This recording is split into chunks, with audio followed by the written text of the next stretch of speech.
It's the Farmer to Farmer podcast, episode 164, and this is your host, Chris Blanchard. Tom Kumpf raises about 4 acres of vegetables at DoubleT Farm in Garner, North Carolina, just south of Raleigh.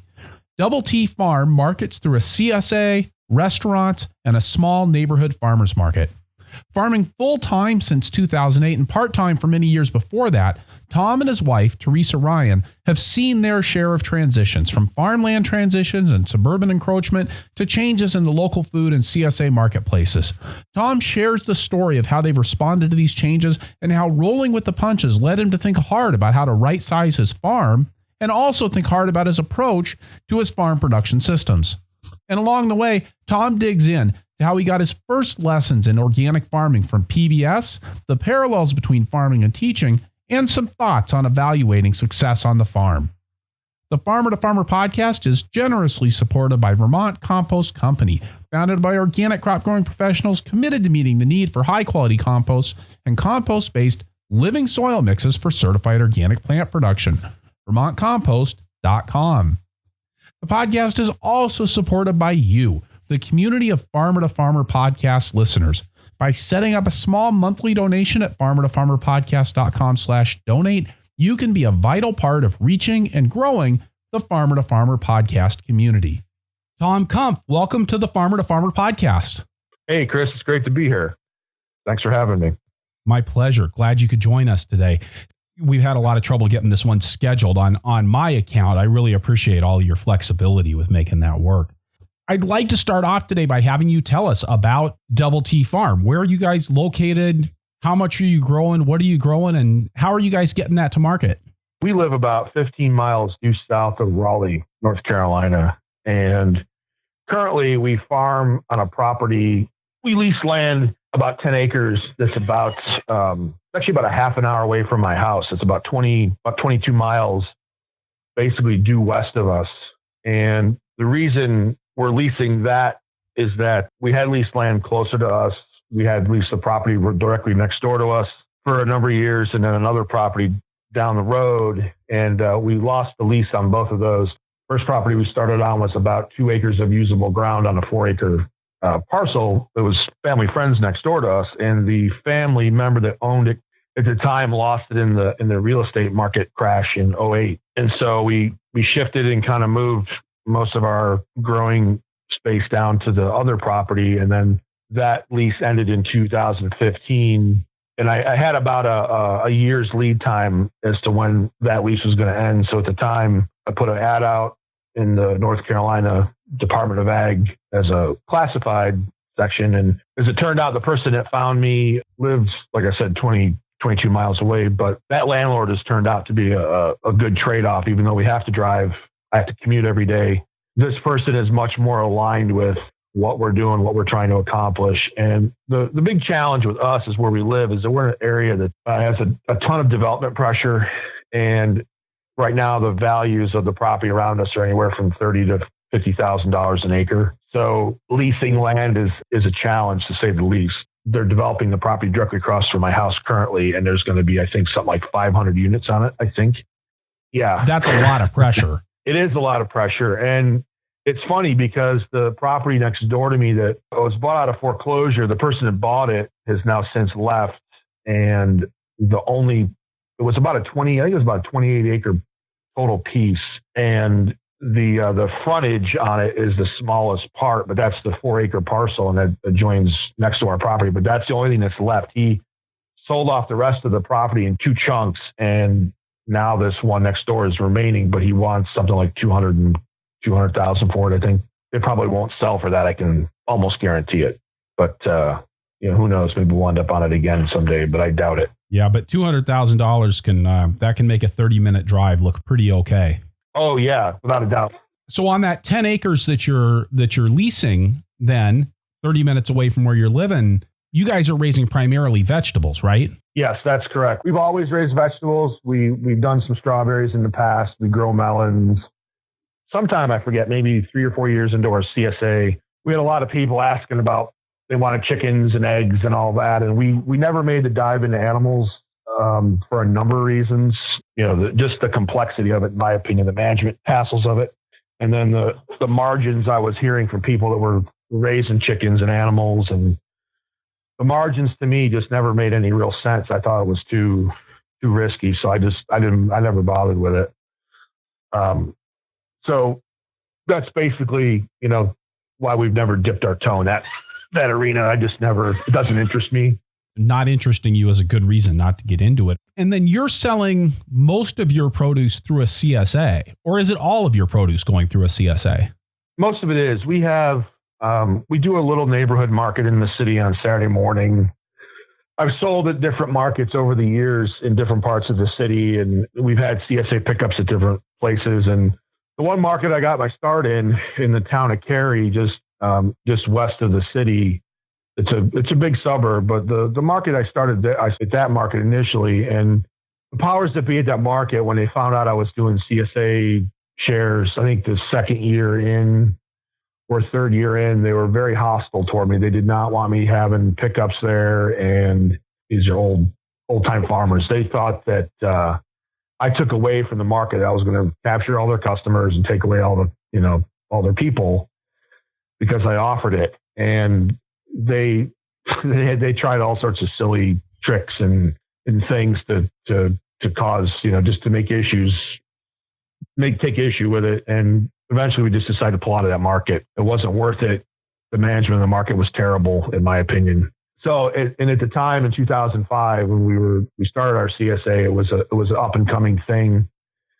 And it seemed like the more successful small farms that were out there, in addition to a good market, they were also doing CSA as well. So it seemed like they dovetailed well together in the right situation. So for us, it made sense to kind of put the word out there that we were going to do it. And it took off pretty well to the point where we had a decision to make after about 3 years in. We're like, can this replace my teaching salary? And we started having kids at the same time as well. So all these things kind of converged. And then I'll go more into that a little bit. But we had our oldest son was born in 2005 when both my wife and I were working. And then we had started the CSA that year is to have a nice target to decide, we'll go for market and we'll sell, we'll have our CSA shares. And we had 8 shares that first year. And then we had 2006, we had 16. We just happened to double at our 2 little pickup sites that we're at. We just doubled naturally from word of mouth. And then in 2007, we had a person approach us from the city, a neighborhood in the city of Raleigh, and said, "Hey, we'd love to have a CSA kind of pickup site in our neighborhood," and invited 3 or 4 farmers in. I was one of them, and we went from 16 shares that year. We went to 72 shares almost overnight. I think we had 36 of those 72 were just at that city pickup site. And then our other 2 pickup sites we had some growth there as well. So the interesting thing was the first week we had pickups, I think it was first week of May that year in 2007, we had a ultrasound scheduled. My wife was pregnant. And so we go into the appointment and we're sitting there, and the woman's my wife's sitting there laying down there on the table, and the woman's trying to run the ultrasound thing over her belly. And I just happened to look up for just a split second. She's moving the thing around. All of a sudden I see 2 circles show up on the screen. And I look down real quick. I'm like, oh my God, did I just see two circles? And I'm like, wait a minute. And about 30 seconds later, she's like, uh-oh, we've got twins. And I'm like, oh my God. And so we walked out of there just kind of like stunned. My wife's a little older than I am. And so at this point, 41. And, our plan was we'd have 2 kids and that would be the end of it. She comes from a family of 8. So we just met, we met later in life, so to speak. So the time for 8 kids, which I don't think she wanted, was not going to be, but right. that day, all of a sudden we're starting to catch up real fast, and we're like, now what? So, we have the CSA season kicks off, and we start meeting all these people in our CSA. We had about that year or the next year, I forget which now, but I think it was the following year. I think we had about 4 or 5 people associated with our CSA that all had twins. Wow. It was the weirdest club. Now, my father is one of 2 sets of back-to-back twins in his family, but that has no bearing on us at all. We're told by the doctors that means nothing. So I've taught twins over the years in my classroom. I had a colleague of mine, he had sons that were twins that were adopted that had come out and worked on the farm a little bit over the years. We're looking at this season unfolding in 07. We're like, what the hell are we going to do here? Because she was due in November. And then twins are always they almost always are born a month early. It's just almost without fail because they run out of room.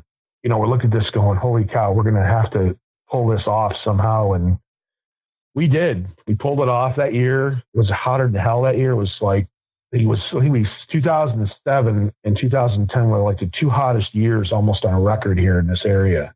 And we crushed 2007, which was brutally hot.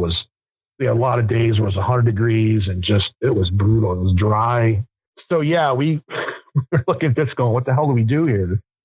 So we had the kids in September or October. I'm in survival mode, trying to get the CSA finished out by Thanksgiving, and I'm teaching, and we sit down in December and we look at each other and go, we had thought about that if I could farm full time, we would do it. We had no family in the area. Her leave time was going to end somewhere in January or February, I think. January maybe, from work. So we knew somebody that had a parcel of land down the road. We approached them and said, hey, we'd like to come and lease land from you. They had offered it up years ago. If you ever want to farm here, let me know. So we did that. And the person said, yeah, come on down here, farm. It was 5 miles down the road. So we're like, okay, let's do it. And I went into my boss and said, hey, this is what I'm thinking about doing. What do you think? He's like, yeah, I made a clean break at the end of the semester in January, and we haven't looked back since 10 years ago. And we rode that wave pretty good for the first 2 or 3 years. The CSA wave was really running high there for quite a bit. It seems like a pretty bold move to have twins, rent new land, and quit your job all at once. What gave you the confidence to do that? Well, we didn't only quit one job, we quit 2 jobs.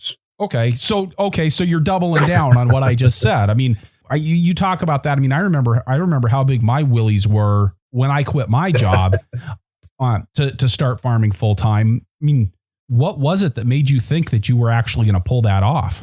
Well, I guess a couple things. It's not out of being cocky. I don't think that's the first thing that someone might think is like, this is just a cocky, brazen move, maybe, or maybe not. Maybe I'm a little bit too harsh to jump to that conclusion. But I had a lot of confidence in what I could do, and I was lucky.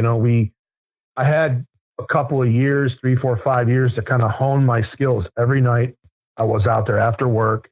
I'd be grading papers or writing lesson plans. I'd go out and work for an hour or two outdoors.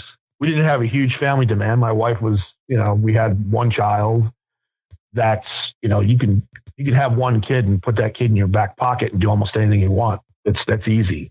So, I was confident in what I was able to do because I felt I knew what the hell I was doing. I didn't, I took a number of years to really learn to do what I was doing. And, even then I still made mistakes and all that. And so to me, it was like, you can extrapolate out and go, well, I can grow 100 heads of this or 100 plants of this. Now I just need to grow 200 of them. Or you just sharpen the pencil a little more and you sit down and do a little more planning and you go, okay, if it takes me half an hour to do this, it'll take me 4 hours to do that if I quadruple it or whatever. It's not, in some ways, it's not unlike having to manage a classroom all day long with 100 and some odd people that have different personalities, different personality traits. You're your own boss as a teacher. Don't let anybody fool you if they say otherwise, because I'm sure without an exception, almost every teacher will tell you, once I close that door, I'm on my own. And administrators like that. If you can handle running the show and doing a good job, you make the school run so much better for the people that have to, deal with the upper level challenges that schools face. And so, I've taught in so many different schools over the years. When I first got out of grad school, I student taught in the inner city with, 90% minority students on up to wealthy suburbs with kids from all over the world that went to school there. So I had this pretty rich experience early on with my teaching career that exposed me to so many different challenges. It's like you have to rely on yourself every day to solve all sorts of problems, or you're just not going to cut it there. And farming really, I think in a lot of ways is the same thing. You have to rely on yourself first and foremost. And with my education background, my undergrad in history and anthropology, like any degree you look at in college, you have to hit the books and you have to do a lot of research, no matter what the field. It just varies in its intensity, I would think, in some degrees, or its application. But at the end of the day, you have to solve your own problems. And if you can't do that and you don't have a good skill set kind of surrounding that, then you're going to struggle no matter what you do in life, I think. And so that to me, it was a little intimidating and scary, I think, to some degree, but we looked at what daycare cost. Daycare was $2,500 to $3,000 a month. We're like, yeah, we're not going to pay that even if we're working. That made no sense to me and my wife. We were just like, yeah, this is ridiculous. And so she would have been working just to pay the daycare and to keep her benefits. She worked at Duke, so she was commuting 45 miles a day one way to her job, which she had a good job there, but it didn't make any sense financially. It's like, well, this is kind of dumb to have to spend $3,000 just to walk out the door every day. So we're like, well, it'll be easier to rely on ourselves, which, it's been a challenge the last 5 or 6 years, a little bit, but we're still doing it. How did you get into farming in the first place? I mean, you were in a teaching career for quite a while before you started farming full time, and you talked about doing both of those at the same time. How did that get started? Well, I grew up in a small town outside of Buffalo, about 25 or 30 miles east of the city. I'd call it a second ring town. There's the main suburbs around Buffalo, and then there's the towns that ring that. And at the time, and still today, there's a lot of dairy farms in that general area. And so there was a lot of agriculture around there. And my family's history is in horticulture, goes back into the 1930s.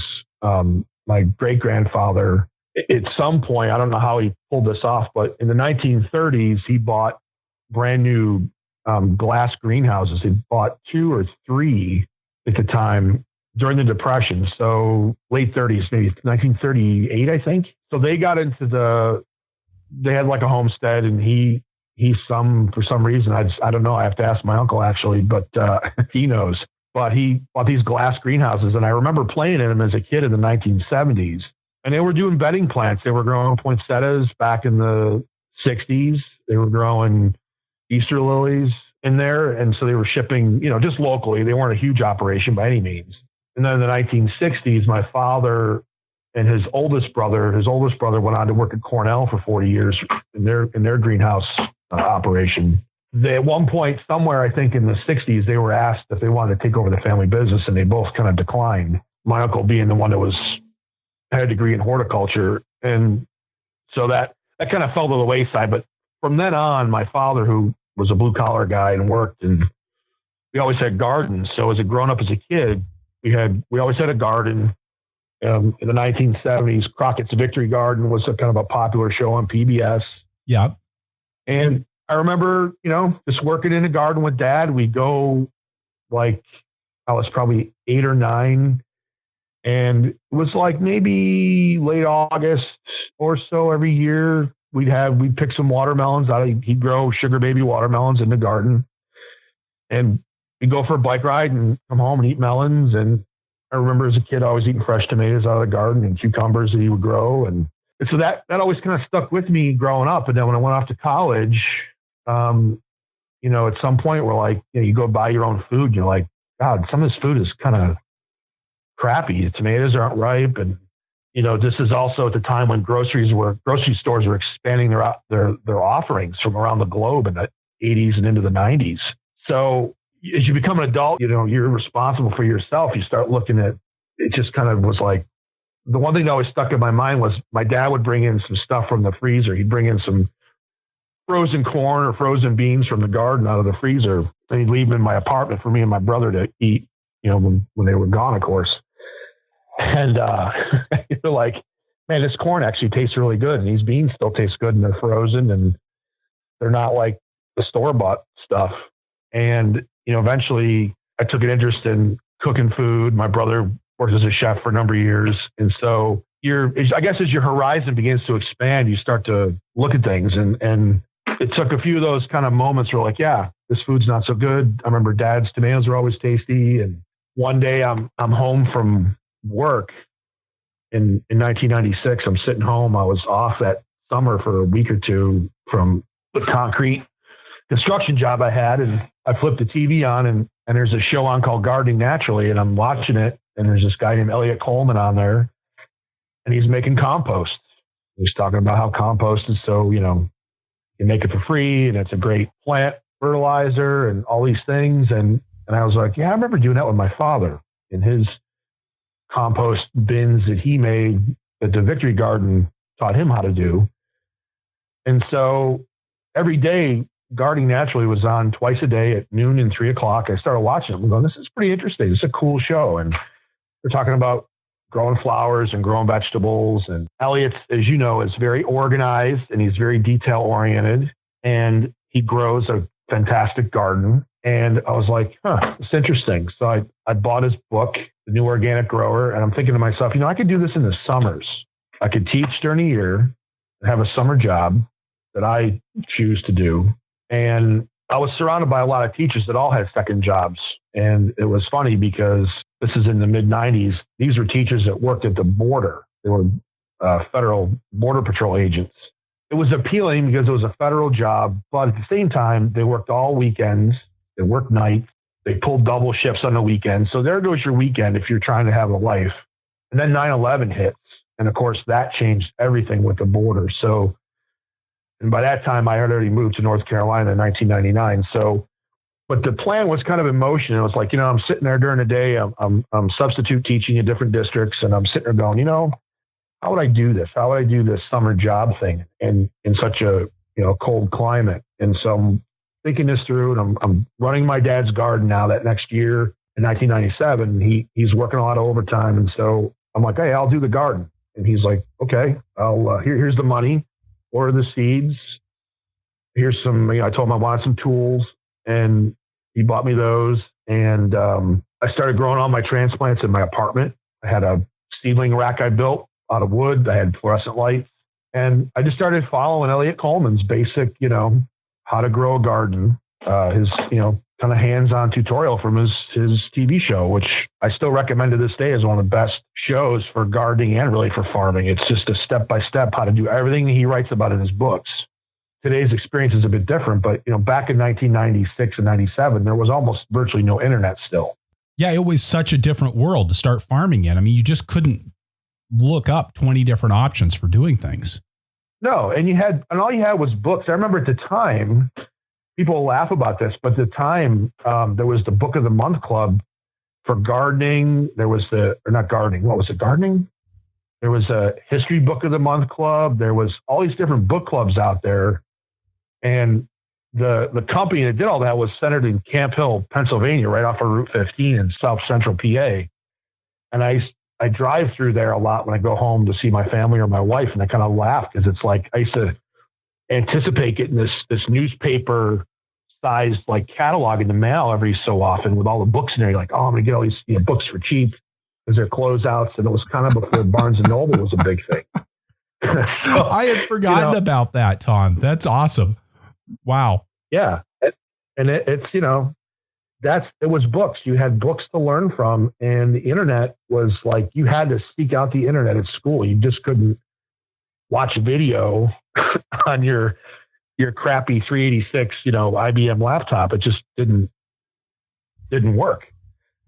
And you had TV. And at the time, honestly, this is the other thing that's lacking today too, is you didn't have the internet then for gardening and farming stuff like you do now. But PBS, no joke. At the time, at least in Buffalo, there was about 3 or 4 really good farming, gardening related programs that were on PBS that exposed me to a lot of things. Like there was a show called The New Garden with John Greeley. He's a pretty well-known landscape architect kind of guy. I used to tape these shows. I still have them on videotape, believe it or not. But that's where I learned about guys like John Jevons. John Jevons was on that show. You saw his biointensive stuff he was doing in Willits, California, on PBS. Saw Bill Mollison on that program for the first time. And then you'd see all these different gardeners around the country doing different things. The Victory Garden was still in reruns at the time with all the different shows they had. So there was a lot of good shows on, and that was our internet basically at the time, I think, really. And then you started doing it, learn by doing and making mistakes, really. So you started doing that up in Buffalo, then eventually moved down to North Carolina. How many years were you farming in North Carolina before you made that leap into being full-time? So I was doing a garden every year at my dad's. So in 97, 98, 99, I was doing a garden. And then in 99, kind of as the season was starting, I was taking these trips down to North Carolina because a woman that I work with, she said, hey, look, North Carolina is exploding. They got a huge need for teachers. This woman's daughter lived here in Raleigh. So she's like, here's my daughter's contact information. You can look her up. So I came down for job fairs in Charlotte and North Carolina and a couple other places. And it was a whole other world here because back home, teachers there they had been in unions for a lot of years. The union is real strong in New York, and they negotiated really good salaries back in the early 1970s when teachers were still not paid very well. So there was no incentive for people that were in their early to mid 50s at the time to leave teaching in the late 90s when I was coming out of grad school. So you had this glut of experienced teachers in New York that had good pensions. They had really good pension plans. They were still young. They wanted to keep teaching. They were making good salaries. And so a lot of them said, hey, you know what? There's opportunities elsewhere. You should go look for them. So I came to North Carolina in 99, and I was here for a couple of job fairs. And next thing you know, I had a bunch of offers, and it was nice. So I moved here that end of June of 99. I moved down here and had a place to stay. And I think that fall, I did a little garden in my yard. I had a little patch. I grew some stuff for the fall, and I had a couple places I lived at the first couple of years. I had a little garden in both places.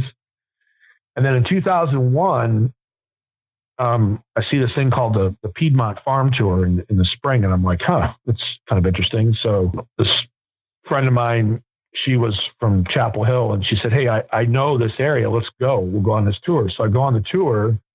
We stopped at a couple farms, but the one farm that really kind of made me go, wait a minute, this kind of like a showstopper event was I walked on to Peregrine Farm, Alex and Betsy Hitt, who you've had Alex on your podcast.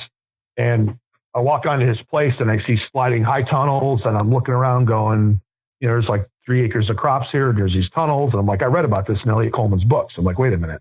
And so right then and there, I'm like, wait a minute, this is actually, I'm seeing somebody doing what I've been reading about now for a number of years. And so that really, when that happened, that moment, I walked away from there going, okay, this can happen here. There's a lot of people moving down here. There's an educated population base here. It's a longer growing season, to say the least. That's one thing. And so it really kind of motivated me to go, hey, now's the time to try to find some property. That year, I start talking to people that I know, and I find an actual piece of property I can use right down the road from my house. So I start growing some stuff and make some, some pretty lame mistakes the first year I'm out. Because I didn't understand the climate here. To me, it was just almost like night and day compared to Buffalo. Buffalo is zone 5. We're almost zone 8 here. And so those first 3-4 years out of the gate, I took some lumps. But the nice thing was I was growing and selling on Saturdays at a little farmer's market. So I had the time to kind of hone my skills without any real pressure, other than just saying, well, I don't have as many tomatoes to take to market today as I had last week or something. That allowed me the freedom to, still teach, make a real income, play around with this, take my learning to the next level every year as I progressed, I guess. Well, and I think having that sort of buffer is huge. I think no matter what it is that you do there, whether it's working for somebody else on their farm for a number of years and having the opportunity to screw things up that way, or managing somebody else's farm and having the opportunity to make some mistakes there, or starting your own operation and having another job so that your whole life isn't dependent on that crop of tomatoes. I have to look at what kind of a teacher I was in the classroom. And when you first start teaching, your biggest kind of overarching kind of thing in the back of your mind, this feeling, is you have to have control of your classroom to be effective. And there's a lot of ways to do that. There's a lot of ways to build that into your into your, let's call it your system, your classroom, system. And so there's a lot of parallels to farming here. And I think the biggest thing that some young teachers struggle with is they're unwilling to seed control to the students. And one of my early teaching mentors here in North Carolina was a woman who was we were about the same age. She had taught maybe a couple years longer than I had, but she always used to say, you cannot teach them content until you teach them how to behave. So, and that sounds kind of like, it doesn't sound correctly, but you have to demonstrate the behaviors you want or your system that you want in your classroom before the kids can understand, what's expected of them and all that. And this is more true as you teach, middle school than high school, so to speak. I've taught both. So, but the bottom line is, when you're a good teacher, creates a classroom environment with which the kids understand the expectations, they understand the system, and then I can pull back and walk away and then work on working with the students. And so, without going into too much education jargon, I look at farming the same way, is that, there's a lot of people trying to tell beginning farmers now, you have to do things this way. You have to do it this specific way. And if you do it this way, you're going to make all this money on a small piece of property. That's the new trend now, is you're going to make $100,000 an acre and you're going to do all these great things. And I'm not a big fan of that. I get the value of the system that's being taught to these people, but its application is so variable across all different regions and all different growing conditions that I'm more of the type of person that, when I was teaching, is I focused on concepts in my classroom, and teachers would get frustrated time and again when they would say, we went over this. We talked about this in class. They would talk about specific content that kids would forget on a state test about the Civil War or something. They're like, we went over this. We went over this. And I would say to them, these are 30-year veteran teachers. And I would say to them, I said, listen, but did they learn it? That's the key. Did they learn the concept? Everybody was always hung up on this pace. We're covering these topics. We got to get them all done by this date, take a test, and then that's it. And then everybody complains that nobody remembers their U.S. history or nobody remembers this. And they're trying to jam all this stuff down their throat all the time, like jam. And only certain kids respond that way. And maybe it was because I never taught all the high-performing students. I always taught some high performers. I always taught the middle-of-the-road kids. And I always had, in high school, when I was teaching here locally, I was always teaching a group of kids that are always kind of a challenge, because I could work with them. I could deal with those kids, and my administrators knew that. And I was effective with them. That was the other thing, is I could get these kids to learn because I wasn't trying to jam things down their throat. And I could, the question they always ask would be, they'd ask was, why do I need to know this?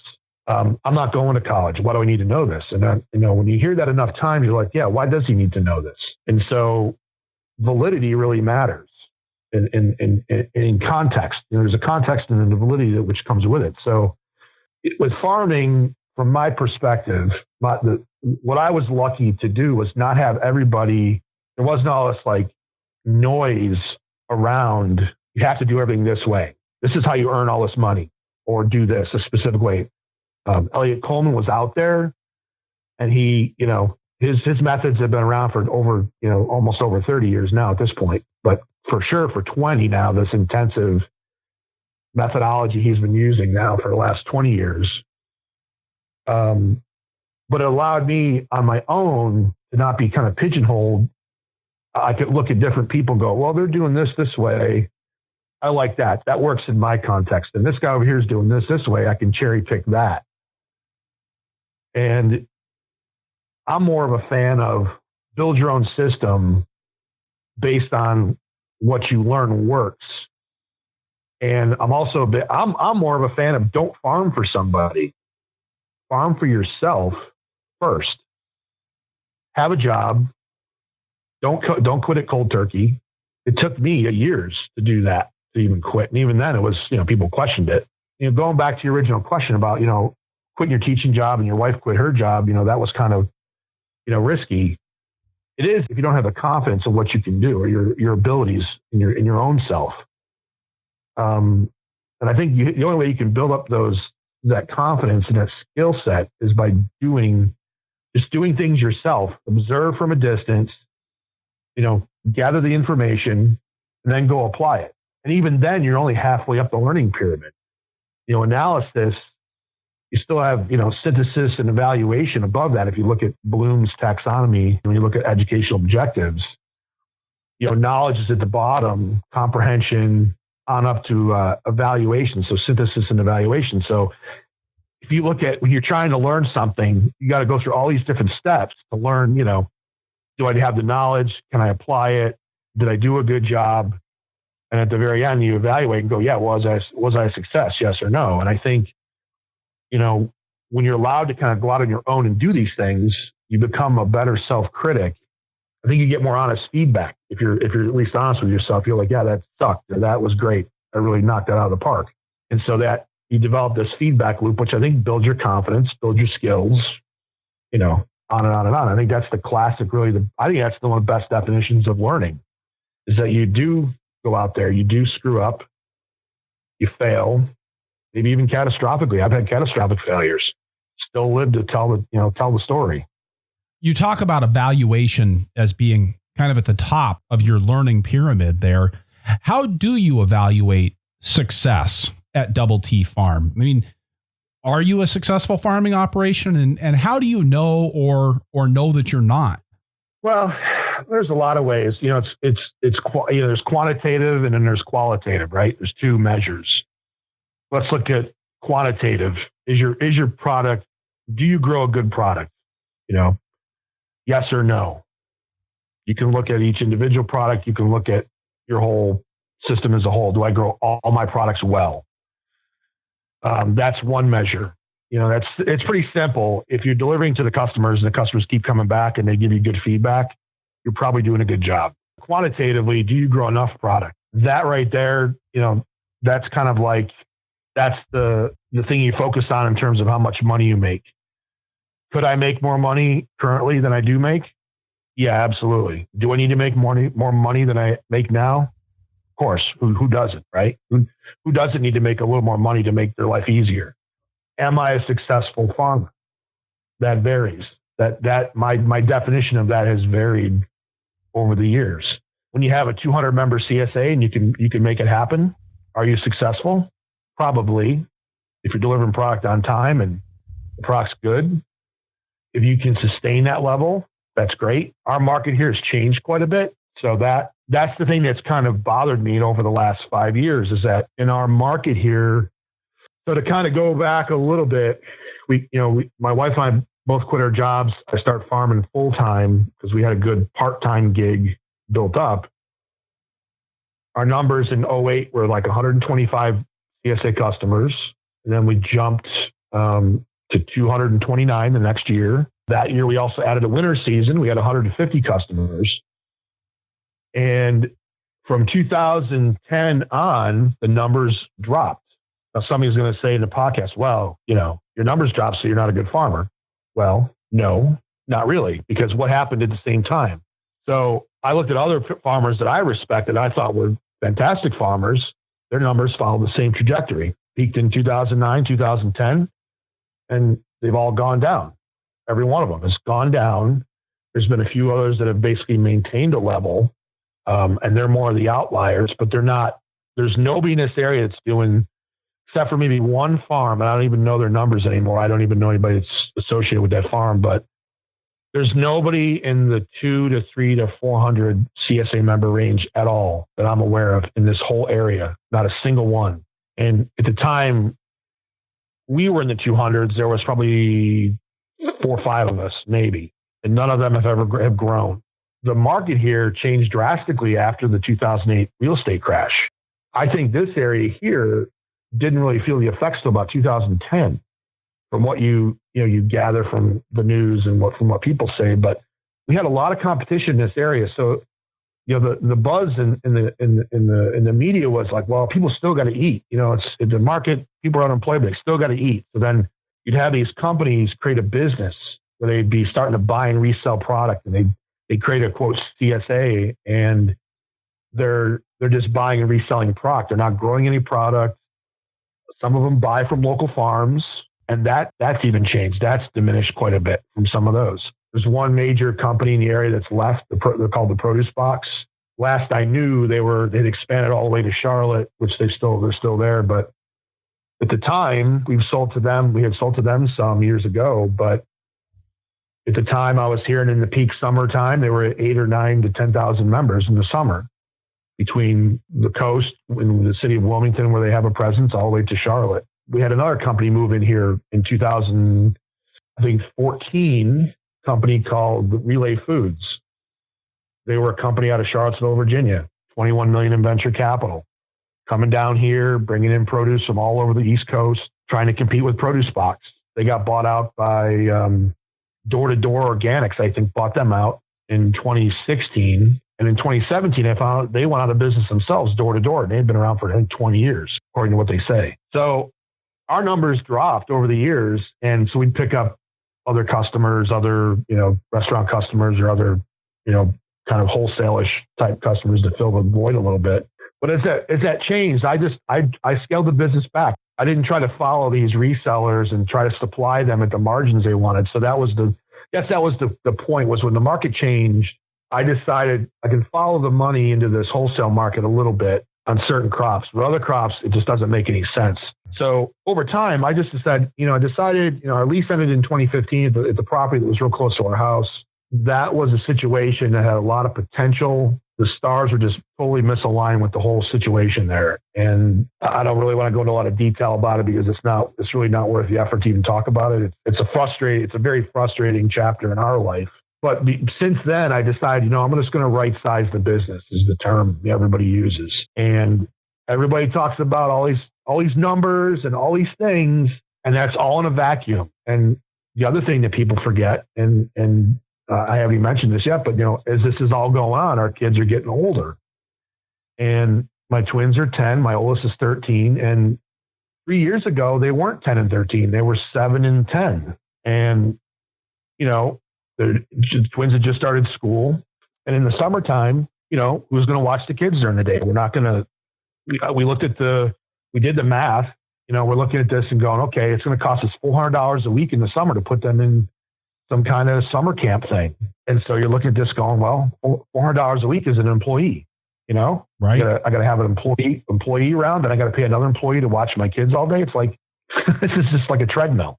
And so I learned over the years how to be efficient with myself and one other person. And I'm like, you know what?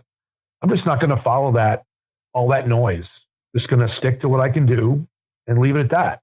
And if it's, it's not $1 million a month coming in the door, so be it, whatever. So I right-sized the business, and I'm kind of glad I did that. It takes a lot of the pressure off when the hurricanes hit in the fall and stuff like that happens. You're a little more, you can be a little more flexible. You don't have to be scrambling. Not as locked in as you would be if you had 10 people depending on you for their wages. Yeah. And, my hat's off to these bigger growers. I mean, really, these bigger growers, they're employing, 10, 12 people, even 3 or 4 people. But I always look at it, and the first question that comes to mind is, how much of that payroll just goes out the door? So, Tom, I want to talk more about this idea of right sizing your farm. But first, I'm going to take a break, get a quick word from a couple more sponsors, and then we'll be right back with Tom Kumpf from DoubleT Farm in Clayton, North Carolina. The Farmer to Farmer podcast is made possible with the perennial support of Vermont Compost Company, makers of Fort V and Fort Light potting mixes. Vermont Compost potting soils are a really special product. I used Vermont Compost Fort V as a blocking mix and a potting soil for over 12 years on my farm, and we grew great transplants with it. I mean, really great transplants year after year after year. At a time in the organic movement when we're seeing more and more companies jumping on the bandwagon, Vermont Compost is a reminder of the art and the craft of making potting soil. They mix an incredible diversity of ingredients into the compost that forms the basis of their potting soil, incorporating many kinds of manures along with plant materials and food waste to foster structure and aeration in the compost. One thing I have always appreciated about Vermont Compost Company is their ability to put out a consistent product year after year. And in something that's subject to as many variables as market farming, It's nice to have something you can count on. VermontCompost.com. The Farmer to Farmer podcast is also brought to you by you, the listeners to the Farmer to Farmer podcast. And the nice thing about that is I don't need to go on and on about it, because the fact that you're here probably means you already think that the Farmer to Farmer podcast is kind of cool. If you value the show, please consider heading over to farmertofarmerpodcast.com/donate to have a look at our options for directly supporting the show. Your direct support helps make this show available to a wide community of farmers, farm workers, and farmers to be across the country and across the globe. I would especially encourage you to check out the option to support the Farmer to Farmer podcast through Patreon, which provides a way to make a monthly contribution to the show. $5 a month comes out to just over $1 a show and makes a huge difference in keeping the tractor running here. That's farmertofarmerpodcast.com/donate. And thank you. All right, and we're back with Tom Kumpf from DoubleT Farm in Clayton, North Carolina. So, Tom, on this subject of right sizing, because I think this is such an interesting question, and it's one that has a lot of different answers. I suppose, like you said in the first half of the show, I mean, there's probably not one right answer for everybody, but for you, it's really interesting to me that at this time that you're talking about right sizing the farm, you were also moving off of this 2-acre piece of property to a much larger piece of land, but you're also talking about shrinking the number of employees that you had and during a time when the market seems to be contracting. Can you talk a little bit about how that process went and why? Yeah, so we have our kids. The twins are born in 2007. We go on to lease a second parcel down the road on a farm that the total size of the farm was 360 acres, give or take. Only about 60 acres of that was actually open.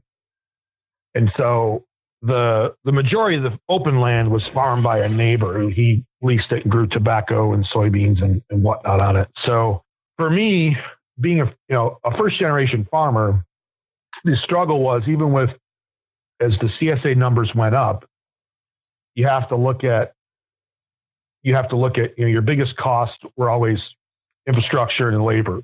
And depending on the year, you just couldn't put too much into one and not enough into the other.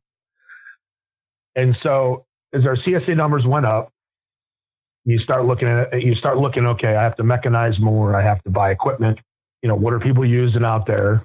We're classically in an area that's not a big vegetable growing area. It's all tobacco and soy and cotton.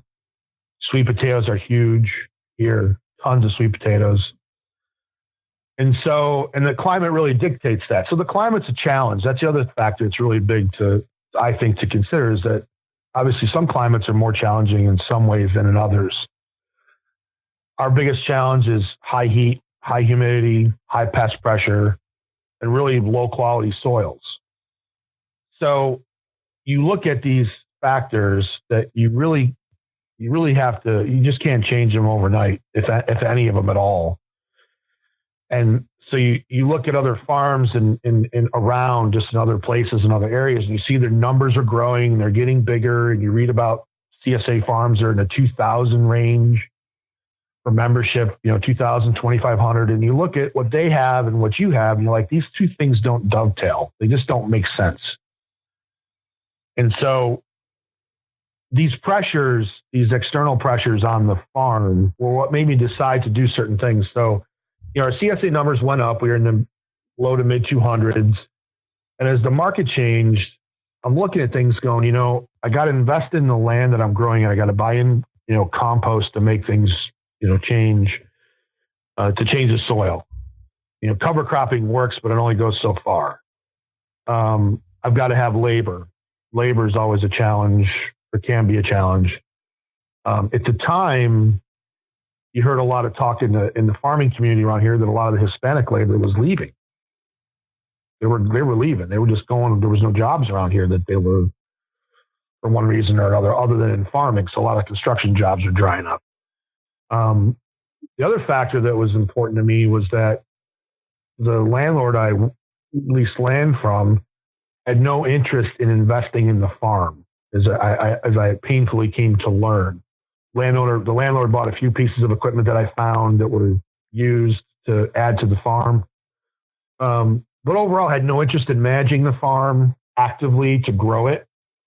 The frustration I had was that, I'd hear from the landlord, well, I want the farm to make more money. And other than myself there was one other tenant there. It was a former employee. Their first generation farm, they don't have any assets or any wherewithal really to do much. I had more, but it kind of fell on me to start, dipping my toe in this wholesale market with these, companies that were buying and reselling product and delivering it all over the area here. We have a huge market here with the potential, but the problem is it's all suburban sprawl. So you're looking at this and you're trying to figure out, how do I conquer this situation? And you can either fight all the factors or you can decide not to. I'm not willing to work with a landlord that doesn't understand what I'm doing or what I'm trying to accomplish, and surely does not support my effort in making the farm a better place. So that's one strike right there. The second strike is the soils are just, they're a challenge. Every place I've farmed on so far has been a reclaimed tobacco farm. Super low, almost non-existent organic matter in the soil, maybe 0.5%. Sandy soil or clay or both. Water, you got to have irrigation, top-notch water to run anything. And if you don't, you're done. Here, you're just relegated to growing a handful of crops. And so, you look at all these factors and you fight them for a while. And you're like, you know what? I'm getting close to middle age. I'm done with this. Unless I own it, I'm not going to bust my ass to do this. I'm not going to invest in somebody else's fairy tale farm, as I call it. That this person thinks they own this wonderful place. And it's like, you don't do anything to earn it. It's been given to you. You don't do a thing to earn it. I'm out here busting my ass, year round, trying to earn you money. It's like, wait a minute here. That doesn't work that way. I'm done with that. So I walked it back. I had people that worked for me. They were great people, reliable, and that's just not enough. I just said, well, I can rely on myself, and I relied on myself more. I said, I'm just going to walk it back and figure this out in a different way. So then you moved your farm to the new location. Did your farm actually grow in size when you did that, or did you guys shrink the physical acreage that you were farming? On the old, farm, the bigger one that we were leasing land on, we used there was one 4-acre parcel we used, and we had another 6-acre parcel that I would grow cover crops on 3 to 4 of the 6 acres there. So at any given time, I was playing around with 4 to 6 acres of land, growing different things in different stages. So we're always kind of phasing in and phasing out of stuff. So, your less space hungry crops are always in the spring and fall, your lettuce and your spinach and all that. So you take up more room as you start planting more things into the summer, more melons, more squash, whatever. So it kind of shrinks and grows. So it's not as static. It's a lot more dynamic throughout the course of the year. So we still grow anywhere from, I'd say this point this year, we'll probably have about 4 acres planted by mid-May or so, give or take. I'm making a few changes this year in the marketing. So I'll grow more melons. I'm actually going to grow some more corn this year that I have grown in the past. We'll grow about the same amount of potatoes. We'll grow about a good 1/4 acre of potatoes, probably 1/4 to a 1/3 acre of potatoes. The other influence on how I decided to grow things was Ann and Eric Nordell up in Pennsylvania, who you just had on recently. And I knew about them years ago, probably a good 10 years ago or more. I learned about them somewhere along the line. And I got their book and video that they published years ago. And I read about, I liked their system. I had a friend from Pennsylvania that lived down here, and he had been on their farm years ago. And he and I discussed what they did. And I saw how they were right-sizing. I mean, they've always had their business, I guess, right-sized to basically be them, rely on them, he and his wife, and then maybe one extra person. And so I started spreading out a little more. I stopped this intensive, 3, 4, 5 rows per bed thinking that's prevalent, and said, you know what? I need to manage the soil differently. I need to manage my water. differently, my inputs that are critical, and my labor and my time. And that pressure all goes away when you spread out. So when you have the room to spread out, you can cultivate faster, you can plant faster, you can harvest quicker. Management becomes a one-person job almost on a lot of your crops. So where I have someone come and help me transplant I got an old horse-drawn transplanter that I picked up just on a lark years ago. We can go out and plant a half-acre of melons in 2 hours, just sitting there on a planter. And from then on, it's all me. It's all me on the cultivating tractor. It's all me, me and maybe one other person, or now my kids are helping me. We're going out there and we're picking melons. And I think it's a lot easier, actually. Spread out, slow down, think a little more. Think of what works and let nature do more of the work. That's the other thing, is that these soils I've been inheriting on each property they're all problematic. And the only thing that begins to fix them is the cover cropping. That's the only thing that fixes them that's cheap, but it takes time. And you're either in a rush or you're not. And I've learned I just got slow down. It's the easier way. And so you mentioned using the wide row system from the Nordells. Are you also using their 1 year on, 1 year off style cover cropping rotation? Somewhat. I mean, it's we're kind of lucky here. We live in the South where you can have cover crops on the soil 12 months of the year easily, and have different. You have just your summer and your winter covers, so you can do any number of things. I'll do coming up here in late April, I'll plant cowpea and sorghum Sudan grass and maybe something else in the mix for preceding some fall crops.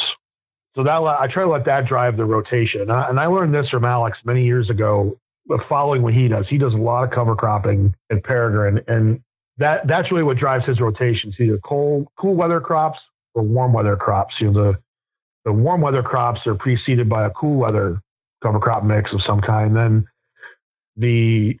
a lot of times the spring crops are preceded by a warm weather cover crop. We can plant sorghum Sudan and cowpea as late as almost the end of July and get a nice stand through the end of October, and then it can sit there and kind of get burned up in the winter cold. And then you can flail mow it, incorporate it, in a more carbonaceous cover crop residue into the soil. For your spring crops, then you don't have all these other issues. We'll have a lot of issues with seed corn maggot eating up transplants or transplant roots. If you're plowing under a green manure too early in the season, and that's always a problem. So I mean, again, simple. Keep it simple. You can build all that biomass in the summer heat with summer covers they can take all the abuse that the climate can give them, and they still can handle it. And then that kind of drives it, really. Do I do fallows? Yeah, I do fallows, but that's the beauty of having a wider row system on certain things. Like, I'll do broccoli and cabbage and cauliflower in 4-foot rows, single row, 4 feet apart, because that's what my transplanter will do. And everybody thinks, oh my God, you're wasting all this real estate. Why are you doing this? Well, what they fail to realize is that down in the Southeast, at least, we have Roundup resistant weeds here now. And so we have this one called Palmer amaranth, which will put out 500,000 to 1 million seeds per plant when it goes to maturity. And so I cracked this farm open in 2015, and all of a sudden there's Palmer amaranth everywhere in certain patches. And the only way to deal with that and still grow a crop is what the Nordells talk about, was when you have this wide row spacing, you have all this, its soil's exposed, but it also flushes the weeds out fast. They come out, boom, and you can deal with them. It's simple, it's easy, it's cheap. You're not hand hoeing anything within reason. And just to be, when you talk about concerns about Roundup resistance, that's not because you're using Roundup on your farm. That's because of the farming practices of the folks that came before you. That's correct. Right. So that's exactly, yeah. So we're not using herbicides like that. We use organic practices. We're not certified. I never chose to certify for a myriad of reasons, but one of the reasons why I never chose is because there's always something going on around me that might violate the buffers. That was always a concern, that our old property especially. And again, the thing that I look at is farms are dynamic. So there's a continuum of this dynamic nature. There's this continuum. So if you start out with poor soil, you should plant less intensively, because as you build the soil, you can begin to plant more intensively over time if you take this long-term approach. And then in areas where, you can still do intensive planting, that was the model that I adopted, was that, it's easier to water a smaller area with either drip or overhead or whatever. So maybe that's where I'll concentrate my compost. And that's what I came upon years ago, was when I looked at Elliot Coleman's his kind of classic rotation. I sat down one day and I'm looking at it, I'm going, he's only putting compost on 4 out of 8 years on certain crops. And it works perfectly. It dovetails every other year. This crop is either getting manure or compost. And I thought to myself, okay, let me break that down even further and look at it in terms of how much land certain crops use. So that began to inform, how much compost do I buy? Where do I apply it? What do I rely more on cover crops for? Where does my weed control need, to be tightened up? So then you start to look at this in a more holistic fashion. You go, okay. It starts to then kind of reveal itself as to what needs to happen. And so then you can kind of then take a step back and go, okay, you target your resources here, there, or everywhere. So when you are bringing compost onto the farm, where are you sourcing that? Well, the first source I ever used was the city of Raleigh. They have a yard waste facility, and it's probably some of the most consistent compost we can get in the area. The last year on my old farm, I think over the course of about a year, I brought in probably 60 to 80 yards in a calendar year, and I was using it, on certain crops and certain places. And then I had a problem with another supplier, which I don't want to name the supplier, but we had a lot of problem with the fact they were using a lot of poultry litter and egg layer waste, and they had eggshell in there. I mean, you pull up this finished compost, you'd look at it, and there'd be all these flecks of eggshell in there. And what that did was, if you use it at the rates that Elliot Coleman's using, like these 58, 60 tons to the acre that these guys are talking about now, these small growers. I did that one year. I brought in some compost, and it was so bad. I didn't know it at the time, but it was so poor. It looked great. It was broken down. It was black. It was beautiful. My pH went through the roof. My pH went to 8.5 probably, because after I tested it 3 years later, it was still at 7. And the soil it was on was like 5.5. At the time when I applied it, and their big thing was, you don't have to use lime. You got, this will lime give you, X amount of liming equivalent. And then there's a third supplier, a big, huge commercial company, and they do compost. They are certified by the U.S. Composting Council, but they're not organic certified. I have a friend that lives right next door to their facility, and they compost everything you can name: sewage sludge, waste drywall, ground up pallets. I mean, they're grinding up everything and composting it in these indoor air injected piles. And their compost is cheap, and I'm tempted to try it, but I had too much of a problem with that. The second supplier I mentioned years ago, it threw my pH way off. The biology was terrible, and that's where I began to learn more. Again, Elaine Ingham, she's been around forever, and the Soil Food Web folks. And, I saw this compost. I'm looking at it going, this stuff is terrible. It's just something ain't right about it. It had no nutrient release. I was using like 5 big wheelbarrow loads per 100-foot bed on onions. And the onions would just sit there. They wouldn't grow. There was no nitrogen in the compost, according to what they say in their analysis. You get their waste analysis, and it says, oh, yeah, it should have all this nitrogen. Well, a month later, the onions are just sitting there, and you got to side dress them now all of a sudden with fertilizer.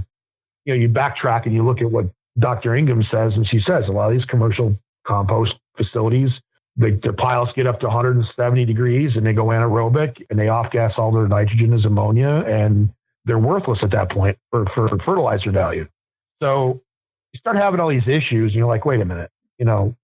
Some places have great compost, I'm sure. The city of Raleigh, the big issue I had with them is that we'd have nutsedge coming in on their compost. It was growing on their piles in their facility. So, we were importing, I don't know if it's purple or yellow nutsedge, but you use that, and you have nutsedge coming up in your beds, and you're like, well, this is not good. This is a bad perennial weed.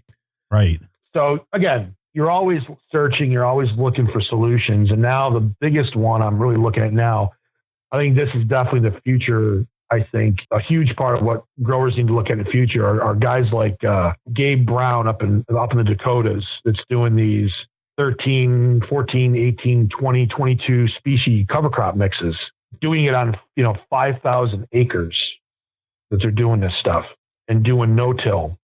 What interests me is what I've learned from seeing his talks is that, these multi-species mixes are really, they're not depleting the soil moisture like everybody says they are. They're actually enhancing it for all sorts of reasons. But your soil improvement's now going down 3-4 feet, and it's going down there and it's getting there faster instead of having a 2 or 3 crop mix. And so now I'm thinking to myself, okay, how do you work that into your situation? How do you use that? So I think that's the way forward to grow a farm in our climate is now incorporate these mixes to really build soil. And it's always cheaper to buy in the seed than it is to buy in the compost. Yeah, and especially if you've got the space to do that. I mean, I think that is one of the challenges with the smaller, more intensive production model. It really is built on the idea that you've got access to high quality inputs that are going to perform the way you want them to perform when you put them on the ground. And if you don't have that, I think that you really have to look at other ways of getting that job done. And that really does come down to growing your own fertility, I think. I have a lot of respect for the small. I'm a small grower. I'm not a big grower by any means at all. I'm just another person, shouting into the void, about all this. But it's I watch these guys like Kurt Stone and J.M. Fortier and Crickmore. There's no doubt these guys grow great looking product. They got tight operations and they've got all these other layers of things going on around them. But that's not reality for 99% of the growers out there in terms of the resources they have access to. Because they've built this. It's not like it's just been thrown at them. They've had opportunities. They're taking advantage of it, and they do a great job. I have to give them credit. But the thing I always come back to is, how do you do it on your own? How do you do this without, tons of research dollars or tons of, venture capital or tons of gifts? We're not any exception. We've had people help us with things or invest in our business privately over the years. So we're not immune from help. We're not against it. But to me, it's like the one drawback of this small, intensive urban idea, and this is coming from somebody who's watching a city grow literally by leaps and bounds in the last, 19 years I've been here, 18 years, is that you can't out-farm $30 to $40 to $50,000 an acre land values. You cannot do it because you can look at one of these guys and they have, $100,000 an acre, 150 or whatever it is. And the bottom line is that's great and that's awesome. And let's we don't have to even discuss the labor costs involved to do it because that's a whole other issue. But it's like you can almost without a doubt, it's so difficult to convince people to go, yeah, wait a minute. I'm going to let you do this for 30 years here, doing this, instead of selling this to a developer now. You tell a 62-year-old person that's looking at the back end of their life and say, yeah, just give me 30 years. I'll make this a real. I'll make you more money, which you will. You'll make them more money, might over time. But the developer's going to hand them $1 million check and they're going to walk away with that and go, yep, I'm done. And you can't out-farm that. So my feeling is learn to farm the big parcels, get the hell away from the city centers. Let the city centers go up 50, 60 stories. That's the highest and best use, in my opinion, is build 60-story buildings. Because the more people you can jam into that city center, the more farms you can support on the outer rings, and keep them away from the farmland. The problem is the suburbs are sucking up all the farmland. We're like we're going to be a mile away from the next outer loop that's going to go through here. There's already one belt line around Raleigh. The second one, the southwestern loop's going to go right through our backyard here almost. You can't, the farmers that are farming land in that area, they're stuck. They can't sell anymore. They can't sell their land. It's all going to go to eminent domain. My feeling is if we look at this as a 40, 50, 60, 100-year proposition, when I'm dead and gone, it's like, are we going to leave this lesson behind for somebody to learn that I can go out 10 more miles, afford the land, and still farm 40 acres of it really well and do it ecologically speaking, and do it in a manner that's profitable and improves the land and improves my neighborhood and all that stuff. So Tom, I'm really interested because you've got rented land, you're leasing your property, and you're talking about an extensive production model that is clearly, to my mind, relying on some tractors and other implements. I'm curious what kind of infrastructure and machinery you're using on the 4 acres of vegetables that you're farming. Well, it started out pretty simple. I didn't have anything. I started out in this 2 acre parcel, which is actually I had actually moved and bought the house next door to this original parcel we started farming on. That neighbor had tractors. They had 4-wheel tractors that I could buy or I could rent or use. So that wasn't an issue early on. So I bought a BCS walk behind tractor. That was my first purchase years and years ago. And really what I did with that was I grew the garden in the summer when I was off from teaching, and I was mowing grass. So I was mowing lawns. I have about 5 or 6 lawns a week. I'd mow and make some cash. And that was before we had kids. So when the CSA took off, I bought our big older John Deere tractor from a neighbor. Had the usual, plow disc. Had a tiller that the bigger farm that I leased owned the tiller. So we would use that. And then we still had the BCS. And so we've always used the kind of classic stuff, the BCS tiller and the flail mower for smaller. I call it the small farm, big farm approach.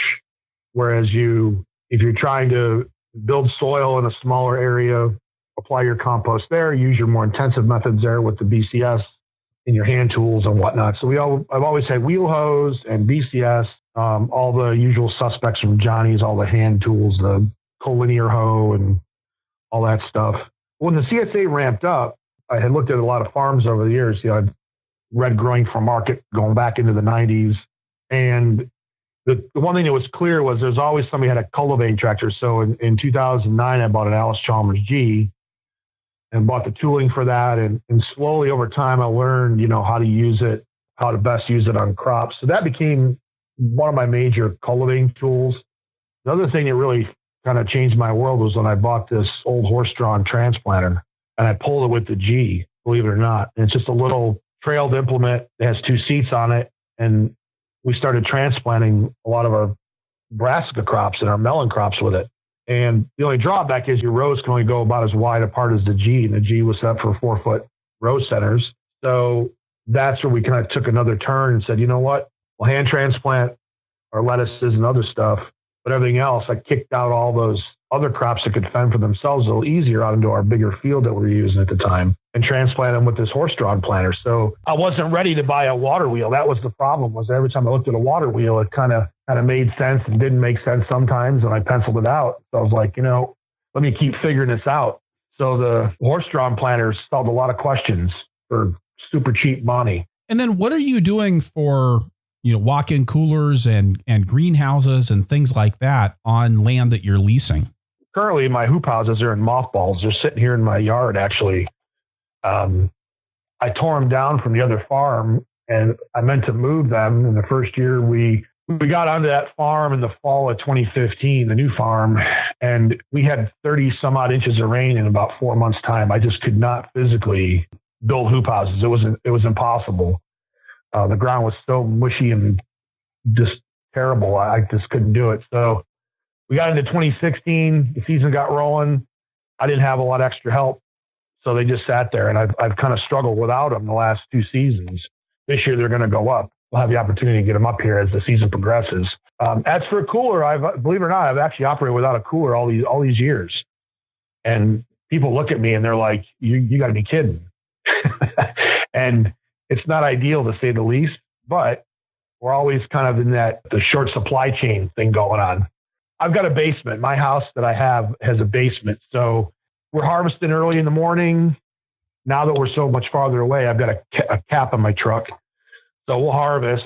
I'll run this stuff back as quick as I can, put it in the basement, and it's good for that day. So we're harvesting a couple times a week, harvest early. I've got some old refrigerators that I use, but for things I want to harvest a day or two out that don't take up a lot of room, I'll put them in the fridge. But A lot of it's on-time harvesting, and I just use the basement, and it hasn't hurt me, believe it or not. And in the wintertime, it's even easier. I got a huge shop at my house. I got a 30 by 50 shop, and I just put everything in Rubbermaids, and they sit in the shop. It's 40 degrees in the shop all winter. And last year, and this is something we'll be building out this year, but last summer, I bought a huge stack of these commercial freezer panels, these commercial insulated type panels, and I've got enough of those to build about 4 8 by 12 coolers. So we'll have that done by the end of the year finally and get that up and running. Tom, that's going to change your life. Yeah, I know. Everybody's been telling me that every year that we tried to do it, it was like, oh yeah, this happens. That was our biggest struggle. I'll be honest with you. That was our biggest struggle, was finding money to get that cooler built every year. And it never happened. It was always something, we were paying our own health insurance for years. And it was, you pay for health insurance before ACA. I mean, ACA made our life better. I mean, we were paying anywhere from $600 to $800 a month in health insurance alone for about a year and a half. It was ridiculous, amongst other costs too. So Tom, with that, I think it's time for us to turn to our lightning round. And first, we're going to get a quick word from one more sponsor. Hey, I want to just take a moment and talk about what I mean when I say that Vermont Compost Company is a perennial supporter of the Farmer to Farmer podcast. When I say that, I'm talking about how way back at episode 21, Vermont Compost Company made the decision to come on board as a sponsor of the podcast, and they've been here ever since. And they've made a commitment to be part of the show for some time into the future as well. Anybody who's had a CSA or a good relationship with the produce buyer knows just how important this kind of support is for a successful enterprise. So this is a shout out to Vermont Compost Company, making the Farmer to Farmer podcast possible since 2015. Thank you, friends. Tom, what is your favorite tool at DoubleT Farm?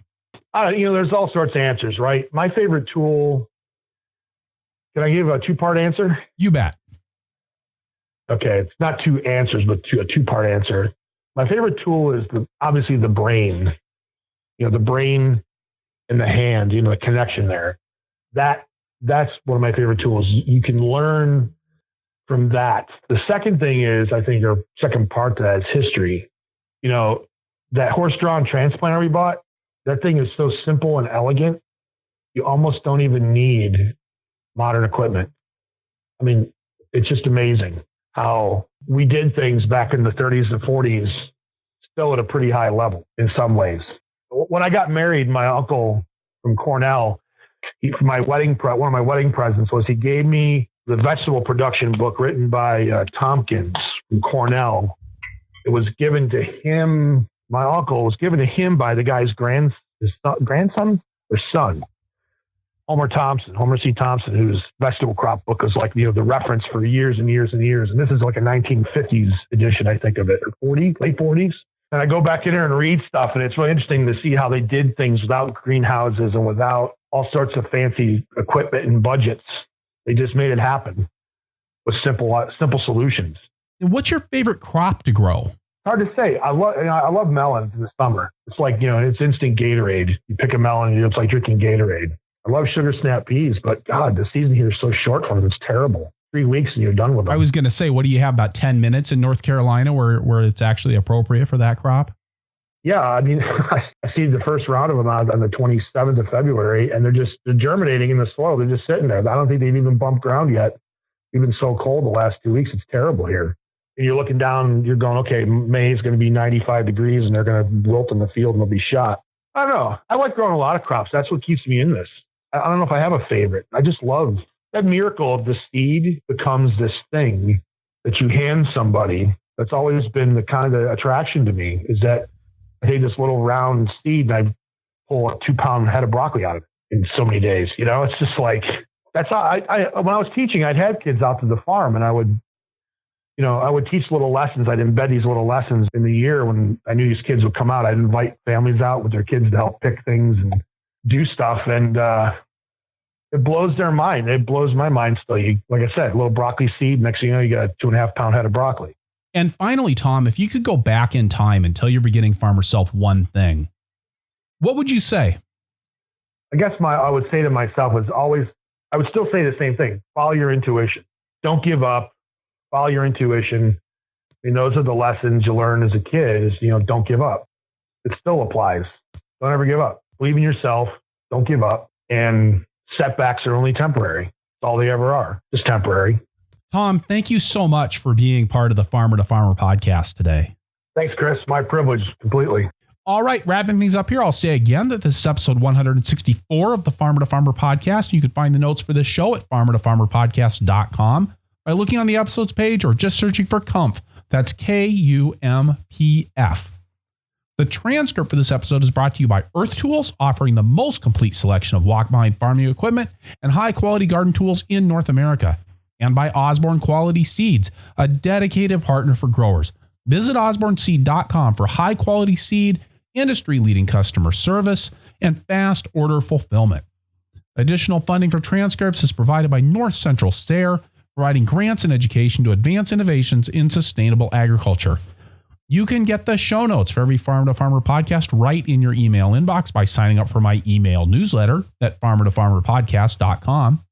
Also, please head on over to iTunes and leave us a review if you enjoy the show, or talk to us in the show notes, or tell your friends on Facebook. We're at Purple Pitchfork on Facebook. And hey, when you talk to our sponsors, please let them know how much you appreciate their support of a resource you value.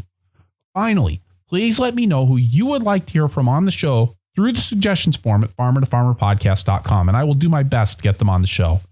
Thank you for listening. Be safe out there and keep the tractor running.